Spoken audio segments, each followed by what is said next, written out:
Murph, let's open this up and talk about where you are, because here the timely part of today's conversation is you sit 9 days away from breaking camp. Give us a little summary of where you guys are and where you want them to be. Well, I believe that we're in a good spot in that guys are clear, convicted on what we need to do, but we still got a lot of work to be done. I use the term a lot. You can't coast uphill, so there's no coasting here. We're hitting the ground running. We put a lot into the mechanics of the order of the rotation and the lineup and the batting order and stuff like that. A lot of times you guys are like, that's not important. Everybody's going to get 30 starts. But is it fun to play with that? And where are you at with that? Do you want Wade Miley to follow Freddie because of their stuff? Do you have to order them that way? What is the calculus that goes into the pitching side of that and the lineup side of that? Well, I'll tell you this. I don't have the time to sit and spin it right now. There's too much to be done. And then my other time away from here, it's got to be focused on my kids and things like that. So I don't spend as much time as people might expect spinning the lineup or the rotation or anything like that. There's a lot of people that do that for a living upstairs that give you recommendations, that type of thing, and I appreciate that, to be quite honest. I want that collaboration. So we'll get to that for sure. There's importance there, but it's far more important getting these guys ready to play 162. Aren't some of those things organic though, especially like bullpen usage? It takes the first month for guys to kind of, okay, this is working in this inning and this is working, in front of this guy. Doesn't some of that takes a couple weeks into the season? Yeah, you can't get it right. And the people that you think are going to be the impact people in April oftentimes are a little bit different in August. So you know that through experience. You know the importance of things and not getting overly concerned about this or that, when the nature of people is people change a little bit. People don't always put their best foot forward. People sometimes get affected by things. People are sometimes trying to play through things, whether it's injury or psychologically struggling with something. So you got to give all that into account and just kind of keep rolling and try to make good decisions, taking in everything you have in front of you.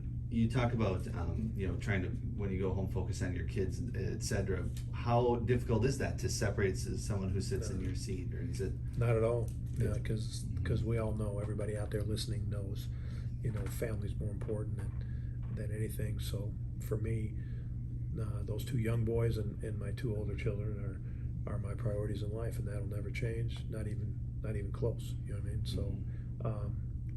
It's not hard. It's easy to turn it off.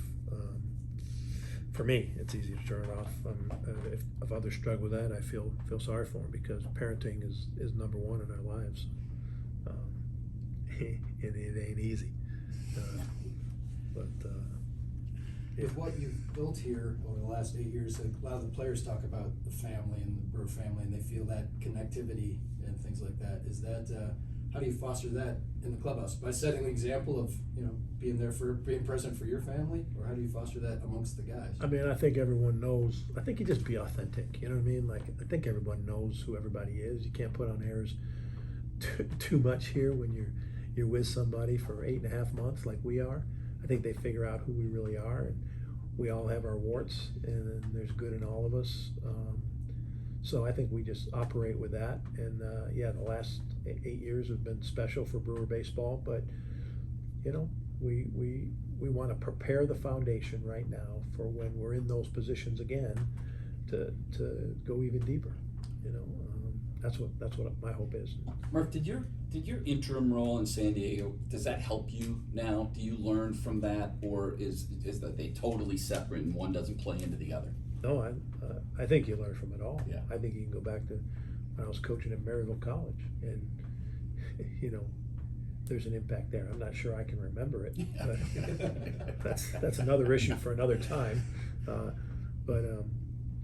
think all of it helps. All of it helps, and I'm as far away from that right now. It seems like 40 years ago, not 10 or whatever it's been. Yeah. But I think of things, and I realize things now, like, oof, could have done this or could have done that or whatever it might be. Part two of that is transitioning into the manager here. because you're on the staff. I've asked players all spring long in the clubhouse about, is it much different? Most of the staff stayed. They all know you. So did it make it easier on your end and in the clubhouse for you to be next? I think it's not been difficult to Yeah. transition, but I don't know what the players feel or the staff feels, but I don't think it's been different. I don't think it can ever be the same. I don't think you want it to be the same, even if the same person's in charge. I don't want to be the same next year. Yeah. So I think with that you just continue to roll and I don't think about that kind of stuff. I really don't. Yeah. The hits that you have taken. One, you talked about it a week ago. I mean, it's a trade on Corbin Burns' side, but it's the Woodruff injury and then the Devin Williams injury. Those hits are real, and you have to transition through them, but it's part of life, part of baseball life. Where are you in that process? And you talked last week, you can't really learn about your closer role until you play games that matter, which doesn't happen until the end of next week. Right.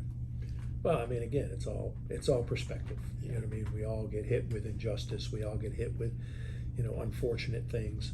It's how you respond. It's all it is. It's how you respond. Now, I can build a scenario if you'd like me to try to cover my ass and say, like, oh, look at, we lost our number 1 and 2, and now we lost our closer. Nobody can survive that. And the league's all spending more money and getting better. The Pirates are better. The Reds are better. The Cubs are better. The Cardinals are better. And we're not. Don't you? Poor me. Yeah. Like, I'm not choosing to go there. You know what I mean? Like, just let's respond. Yeah. Let's get the guys ready in front of us. It's 9 on 9. Let's go. It's a 162 round fight is the way I look at it. Try to win a decision many times as you can, win every round you can, and come out on top and let them raise your arm. With the way your team is constructed, you have Reese Hoskins and the Yelich's and the older guys, and then these younger guys that we saw, some of them last year. They can learn from the older guys. And do you see the older guys being energized by the way the young guys attack the game and the way? God, I hope so. You know what I mean? Like, I love that youthful energy. We saw it last year. It was beautiful. I don't think you can ever measure how things affect a team, right? Like that young energy last year. How much did it help us have the incredible April and good June and incredible July? Like how much did that help us? You can't ever measure it. And I think things that are the most fun for me are the things you can't measure. And I think the same thing will happen, that how those guys affect each other back and forth. But I know this, we have great people playing for us. There's great people on this team. And you talk about that. What to you makes up a good clubhouse culture? I think character, and authentic character. We can put on all these presentations and make it fun and bring in a juggler and bring in a comic and do whatever, but the more authentic it is and the more appropriate for the room it is, and I can't measure that either, and I can't predict that. You kind of just roll with it. I think a good entertainer feels the audience and does it, right?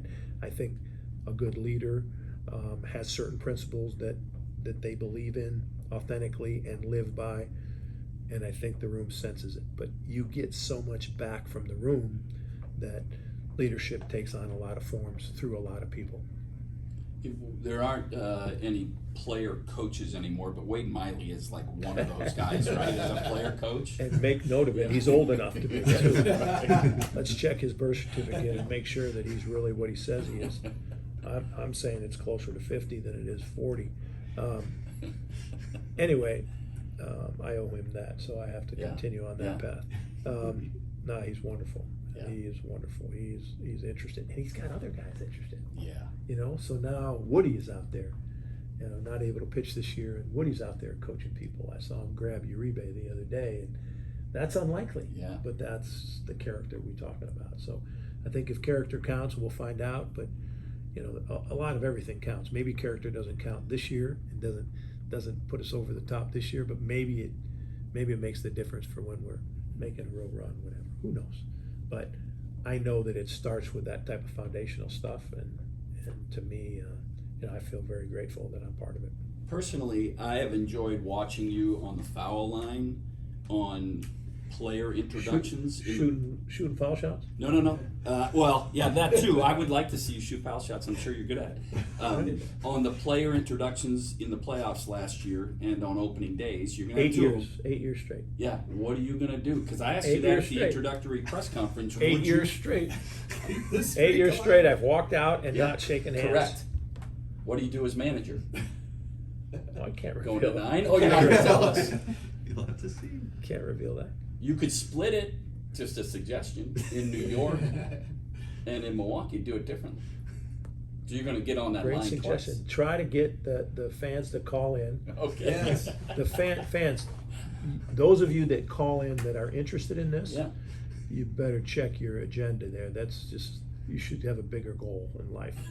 But if you do happen to call in, you guys choose. Okay. I'll We do used to whatever you celebrate guys. Ed All right. Cedars double wave, the Joe DiMaggio double wave. Yeah. You know, the press box, that's like the highlight of the Caesars opening day, the double wave. But when you you- don't understand how bored we are up there.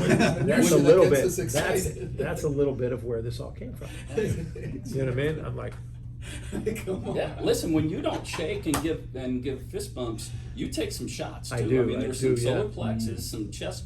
there is. I prepare for something. Yeah. Someone almost knocked me over. I don't know who it was. Maybe Aguilar years back. But this went unnoticed for like 3 Oh, I years. see it. 3 years it went You unnoticed. just didn't bring And it then up. last year for the first time, I'm looking straight ahead like I do, pretending like Yeah. I'm not paying attention. And I see 2 or 3 guys nudging each other in the stands, and they're pointing at me. And just about then, Yelich hit me Yeah, right to the bang. solar plexus. But yeah, it's kind of traditional. I love it. I have a between the lines question for you. How many discussions have you had or questions have you been asked about the pitch clock this spring? None. 0. Okay. Yeah. Last year, A lot of people are asking if we like it. Yeah, And but it's a year in and it's not Yeah. even really in the Yeah, equation, right? yeah. What last year the bigger bases, it seemed like everybody's like, oh, a new toy, and started to run, and everybody's attempts went up. Will that carry into this year, or will it be leveled off again? No, I think the attempts will go up again. I think everybody's kind of figuring out where we're at, where we're at with only the disengagements. I don't really think it has anything to do with the bigger bases. I really don't. I think it has a lot to do with the disengagements and the interest level of the pitcher to hold runners. And now you're seeing the catchers. You can't be in the game anymore and not be able to throw. You know what I mean? You just can't. And there was catchers in the game, very damn good ones, great friends of mine, that didn't throw well, but were great catchers. You know what I mean? Like called the game right, understood it, received right, relationship with the pitcher, everything was great, but couldn't throw. They can't be in the game anymore. So that has nudged past the framing and the calling and the. I don't think nudge past it. I think framing will always be number one, getting that umpire to call those pitches on the edge a strike instead of a ball, and your way of receiving it. I think it's crucial. Think of the difference imagine the difference between a 1-2 count and a 2-1 count. I mean, totally different. So those pitches change the game. What is- From your side though? You have a lot of fast guys, so I imagine you got to just turn these guys loose. Can you green light them, or is it, It's a form of green light. It's kind of like what we all do at 3:30 in the morning when we're trying to get home and get some level of sleep. And not that I'm out too much at 3:30 in the morning, but You're coming in here at 3:30. yeah, I'm usually on my way in here. But you don't come to a complete stop every stop sign. You know what I mean? And I might even blow through a red light after a stop and a creep, and I'm pretty certain there's no one coming. I probably shouldn't have. Probably said shouldn't have said that. Yeah. It's all right. Anyway, We can edit. no, but you know what I mean. So that's not totally a green light, go whenever you want. It's more like a suggested And time, and we'll kind of work together. our young hitters, I mean, the running side, we expect Terang, Mitchell, and some of these guys just to go a lot, but when they're at the plate, are those guys amenable to having guys running? Because I know Brownie never liked guys dancing and stealing, but Williams a first ball swinging guy, and that's a good pitch to run on. It's the first pitch to William you can run on. Is that Right. No, I think that it does tend to creep into people's minds when people are running in front of them. They can affect their at bat, but we're going to have to adjust because we're probably going to run. What does good baseball look like with this roster? Because some good baseball looks different, waiting for the 3-run home run. With your roster, what does good baseball look like?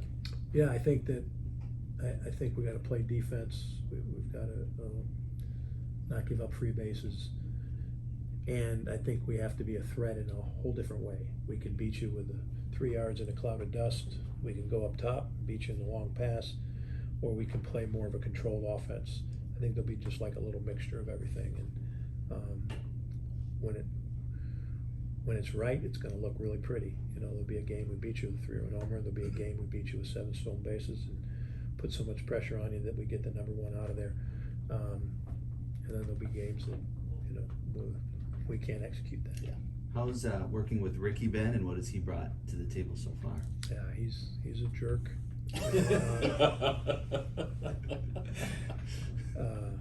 He's a wonderful man. You know, got to meet one of his kids 2 days ago, and you can just it just makes me smile. You know, he's a great man. He's a man of character. He's got a great presence. He's wonderful, and I love having him around. Humble, real. Yeah, it's a good thing. He'll be your sounding board. Is he the guy that you tell him, like, you know, get Hunter ready to pinch run, or get, you know, is there, you guys are always 2 innings ahead of things? We got a big staff, and so we have many guys to help us with that. I think Ricky's more, you know, impacting players during the game, but also standing with me and discussing things or how things work, and we have a constant dialogue. I think he's going to focus more, and I know he's employed to focus a little more on the offensive thing and make sure that their guys' mindset and whatever going in the dish is solid. Murph, last one from me. You got 8 days till you break camp. You talked last week about roster decisions, that there weren't as many as some people might think. Where do you sit in that process 8 days out from leaving for New York? We're probably 2 or 3 moves, barring injury. You know, we're probably 2 or 3 moves away from that we got to make final decisions on. The third catcher concept, I know that's been brought up in your media availability, because you got 3 guys with William and then Haas and Gary Sanchez. How does that play for you, and is it any different than what we were talking about a week ago? Yeah, not much different. I mean, Haas has been so incredibly impressive that both on the field and in the clubhouse, he's, you know, everybody wants him around. Gary Sanchez is getting healthy. He's getting himself back. He's got a late start. He's getting himself healthy. It looks like it's going well. I'm going to keep trending in that direction, and then we'll make our decisions after that. Contreras, he's a lock. Yeah. But after that, you know, we'll have to decide. 3 catchers, not out of the question. Certainly isn't. Were you in on the meetings last year when guys got sent out at the end of camp? It's always a tough thing, but sometimes they're back the next week. I mean, Yeah, exactly. Were you in those meetings, and how do you? Yeah. What's the messaging like there? Yeah, I mean, opening day roster, you know what I mean, isn't anything more that they're available for game 1. You know what I mean? There is some rules and limitations when you can bring guys and switch guys out and that type of thing, but it's game 1, and I think we make too big of a deal out of. That's the G-Man Choi thing. Yeah. He won game 1 and he was going game 2. Didn't he get a big hit for us or He something? won the game in San Diego opening day. He got the hit to Double the win the gap, game. yeah. Double the gap, and he was sent out the next day. And it's like, well, welcome to the big leagues. Well, that was unfair of us.